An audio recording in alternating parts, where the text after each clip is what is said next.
I just want to let everybody know before we get started, my hands are dirty because they are stained from tie-dyeing, all right? They're clean, they're just stained. Thank you. Hi. Okay, don't judge me. It's so muggy in here. I've got to let my deodorant and stuff dry before I can put my shirt on all the way. But all that aside, today I want to tell you about a case I dropped on my podcast. So the story is about a woman named Shirley Carter. I always want to say Carpenter. Shirley Carter, who was murdered in her own home in 2015. So Shirley and her husband, Bill Carter, have 3 children. They've been married 52 years, and they live out in a rural area about an hour away from Des Moines in Iowa. Okay? They are farmers. They have a very lucrative farm. I think they do corn and soybeans. It's estimated like a $6 million operation, okay? So, like I said, they have 3 kids. They have Bill Jr., Jana, and Jason. Okay? Well, Jason is also a farmer. I don't know what the hell Bill and Jana do. Anyway. Okay, honestly, you guys, I had to do this one off camera because it's so hard for me to French braid my hair. I am struggling. Struggle bus right now. Okay, we're going to tell the story from Bill's perspective. That would be Shirley's husband.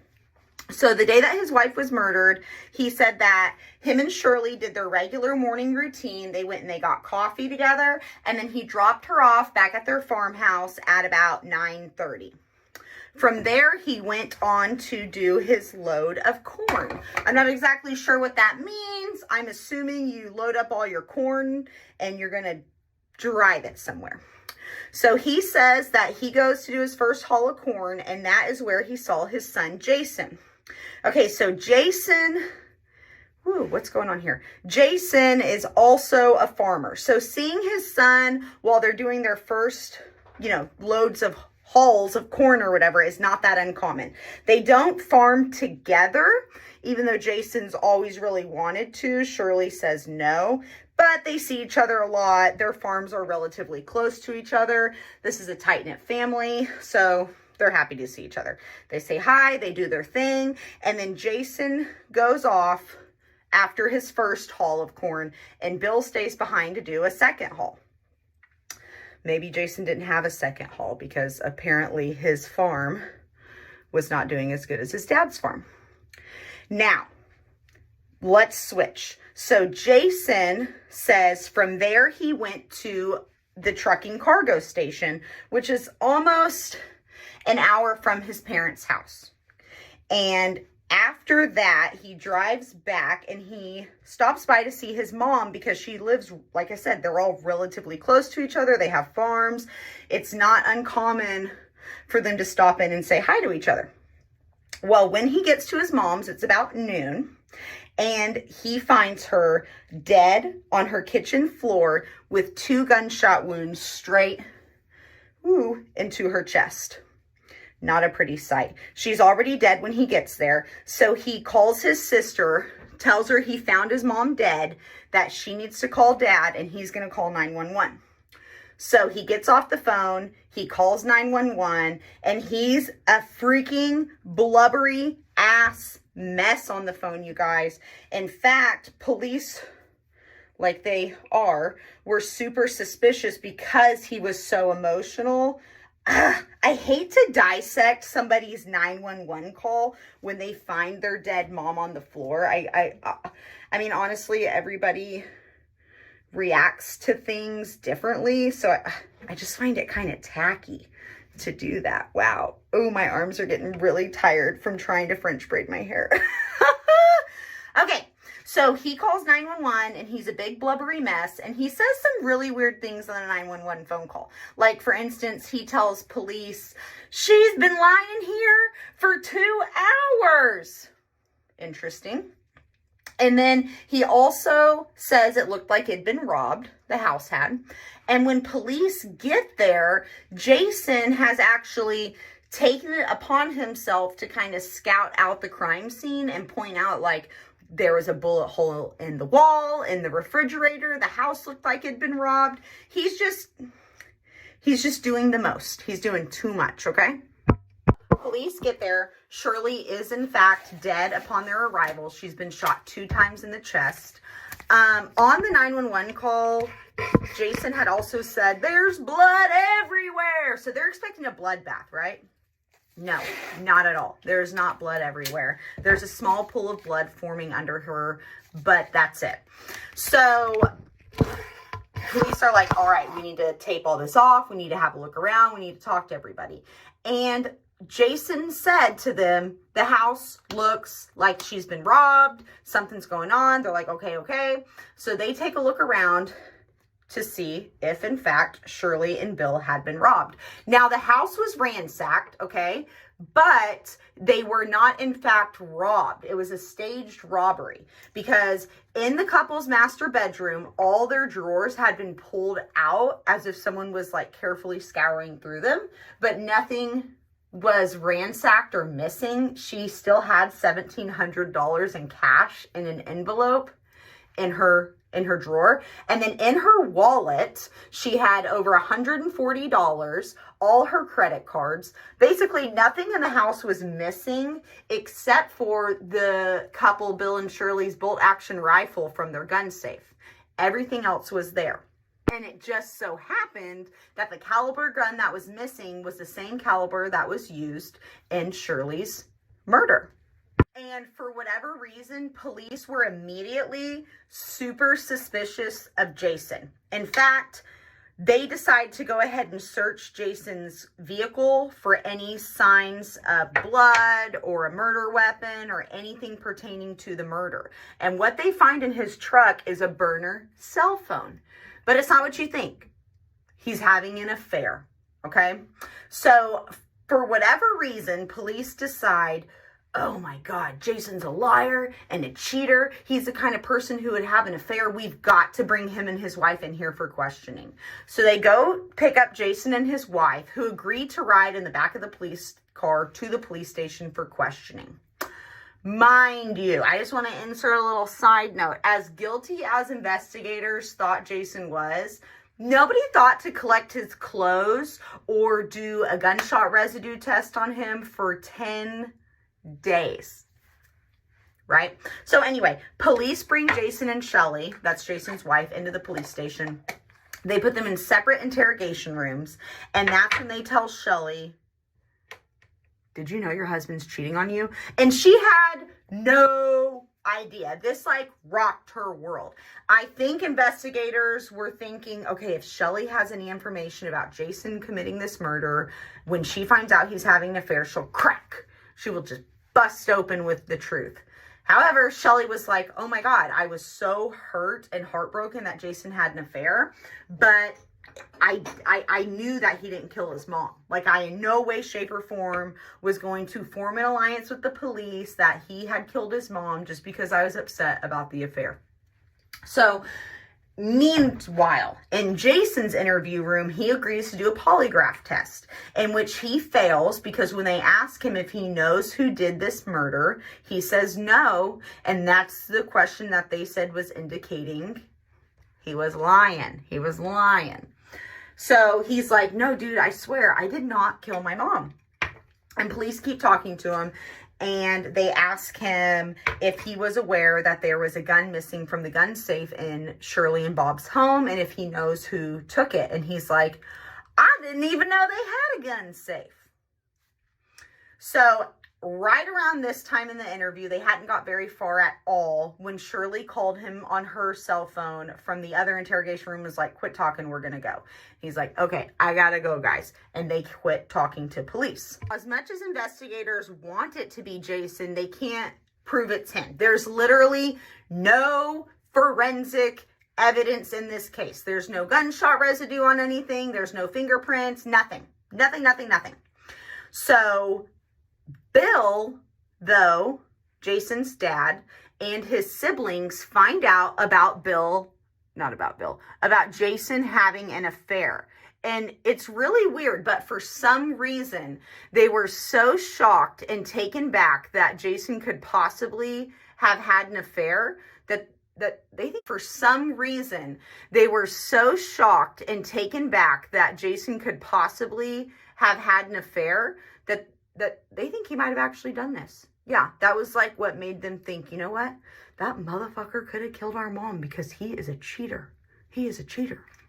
So Bill decides to hire a private investigator and to look into Jason. Now, the private investigator doesn't bring anything truly to light that police hadn't already known, but Bill was not aware of the interview, like what Jason was asked and what he said in his police interviews, and his private investigator was able to get that information for Bill. And Bill said when he saw in Jason's interview that Jason said he was not aware that Bill and Shirley had a gun safe, he immediately became suspicious because Jason's the one who bought the damn gun safe the year before for Christmas. And he even had a picture of Jason assembling the gun safe Christmas morning in December of 2014, literally like 6 months before his mom gets killed. So Bill thought that was really, really suspicious. And Bill had a theory that after him and Jason got done doing their first haul of corn, Jason, knowing his dad was doing a second haul, stopped off at the house, killed Shirley, staged a robbery, and then went on with his day to the cargo station because he needed to form an alibi. The cargo station is about an hour away from where Shirley and Bill live. What you're thinking? Well, when was Shirley killed? Surely we can figure out if Jason being seen at the cargo station is an alibi or not, if we figure out what time of day Shirley died. Well, the coroner's timeline of Shirley's time of death is anywhere between 7 in the morning and 11 in the morning, all of which could totally fall into Jason being able to stop by his dad's, murder his mom, go to the cargo station almost an hour away, be seen on camera, drive back to his parents, and discover his mom at noon, to which he calls 911. Right? Like, it is possible, but at the same time, Jason's like, that's too tight of a timeline, you guys. That's an hour drive from my parents to the cargo station and back. I don't know, but it could technically fit in there. So Bill, Shirley's husband, Jason's dad, is like, you know what, dude? There may not be enough evidence to take him to a criminal court, right? The prosecution was like, we just don't have it. There's just not enough. The police don't have enough. Bill was like, you know what? Screw it. So Bill and Jason's other siblings actually filed a civil lawsuit against Jason. And in the civil lawsuit, they were blaming him for the untimely death of Shirley. And dude, the settlement was for $10 million. $10 million. In the civil trial, they brought up the fact that Jason was having an affair, and they think Shirley found out about it and was going to tell Bill, who I think would have been super disappointed and would have probably cut off any help and communication to Jason, at least in the moment. And Jason couldn't afford that, nor did he want his mom to tell anybody. So maybe that's why he killed her. The other theory, and it kind of goes hand in hand, is that Jason had been trying desperately to farm with his parents because he was getting himself into a lot of debt while his dad had a super successful farming operation. But there was no way that Jason's mom would ever let that happen. So they're thinking, okay, not only has Jason been trying to farm with his mom and dad forever and his mom won't let him, now his mom might possibly ruin the chances of forever ever farming with his dad if his dad finds out Jason had an affair. I guess it really mattered to Jason's family. It really bothered them that he had an affair. So much so they filed charges against him, and they kept his name off of his mom's tombstone. His mom's tombstone literally reads, Mother of Bill and Jana. And not Jason. They did not put him on there. So anyway, the court, they got to bring all this up in court. Okay, the affair, Jason's financial situation, all the little bits and details. And guess what? Jason's found guilty in civil court, and he now owes his dad a $10 million settlement. Crazy. After seeing the guilty verdict, the state decides, you know what? I think we have enough circumstantial evidence. I think that we're going to go ahead and press charges against Jason for the death of his mom, Shirley. Seriously. So it's been about, it was 2 years after Shirley died when they filed the civil case. And 2 days after Jason was found guilty, the state arrests him and presses charges against him. So this is now in 2017. He is damn terrified. He gets $100,000 bond, which he makes, and he's out. And the state comes back and offers him a plea deal. Okay. They say, hey man, we will only give you 5 years if you just go ahead and plead guilty to this. And Jason contemplated it. He did. He said, I thought about taking the deal, but my wife was like, Shirley was like, no way, dude. Despite the affair, her and Jason were able to mend their relationship and they stayed together, and she totally supported him through this whole situation. So Shirley's like, no, babe, like, you may be a cheater, but I don't think you killed your mom. Please don't take that plea deal. So he doesn't, and he goes to court and he fights. And he got lucky because it's a lot harder to do to enter evidence into a criminal trial than it is a civil trial. A civil trial, no one's going to prison, so they're a little bit more lenient. However, in Jason's criminal trial, they were unable to enter any of the evidence about the affair or get into great detail about Jason's financial troubles. All they could really say was like Jason wanted to farm with his dad, and his dad was a much better farmer with the $6 million operation, while Jason was getting himself into debt. Okay, so in the criminal trial where Jason was facing life in prison, the jury deliberates for 2 hours. A short deliberation always gets me like, when it's gonna happen. But he is ultimately found not guilty. And I think he was found not guilty because the police did the worst police investigation ever. Ever. The reason I say that is because there was literally a rumor going all around town that these 3 men, I can't remember their names right now. It was like, I don't know, we'll just call them Lob, Bob, and Job. Lob, Bob, and Job were actually in the middle of committing a robbery on a farmhouse when the woman came home and startled them, and one of the guys accidentally shot her twice. Everybody heard about this. Even the damn police were informed about this. But did they investigate it? No, they did not. They only investigated Jason pretty much. So this was really good for the defense. Not to mention there's literally nothing. Nothing. Let's get that right. To incriminate Jason, like, forensically to this crime, other than he maybe had enough time to do it. That's it. Jason ends up doing a counter lawsuit against his dad, his siblings, the private investigator, and I think maybe like, I don't know, the police or the state or the I don't know, whatever, someone else. However, all his lawsuits are thrown out and the $10 million one is upheld. Can you believe that? That's crazy. So even though they could not criminally, hold on. So even though they could not criminally charge Jason, they went ahead and upheld the civil lawsuits against him. And they denied any of his attempts to countersue or get the lawsuit dropped. So the whole family is broken up. They're broken up. They don't really have a close connection anymore. And for whatever reason, Bill, who was 74 in 2020, and his son Bill Jr., who was 55, get into some type of physical altercation.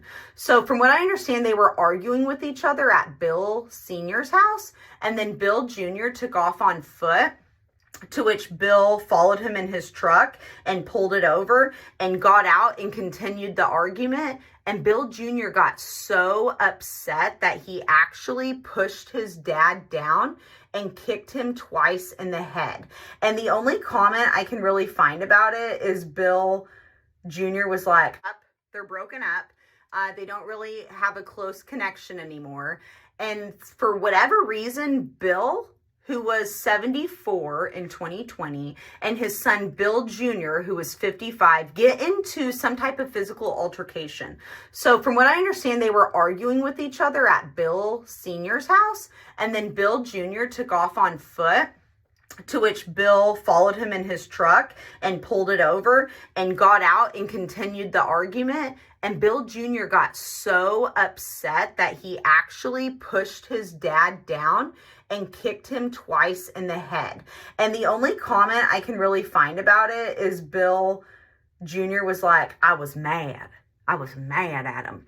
Now, Bill Sr. and Bill Jr. have like a no contact order that I think Bill Sr. put into place. And it's just really sad because I don't know who killed Shirley. It feels like it could have been Bill even at this point. I don't know why. Like, I just need to know, what was Bill Sr. and Bill Jr. fighting about? Did anybody else gain anything from the death of Shirley? I don't know. I just need more answers. So anyway, this was just like a brief overview about that case. Go check out my podcast. It's called Storytime Slayer. You can find it on Apple, Spotify. It's literally even on my YouTube channel, which is, I mean, obviously this is my YouTube channel. The real podcast episode is on my Facebook, Storytime Slayer. I have pictures and stuff to go along with each episode on there also. Go check that out. All these videos I do getting ready, talking about the case, this is not what my podcast is like. It's very accurate. I've got the dates of things, way more deep dive. But this is just kind of a fun way for me to get better at YouTubing. Okay. Anyway, guys, I'll talk to you later. Bye.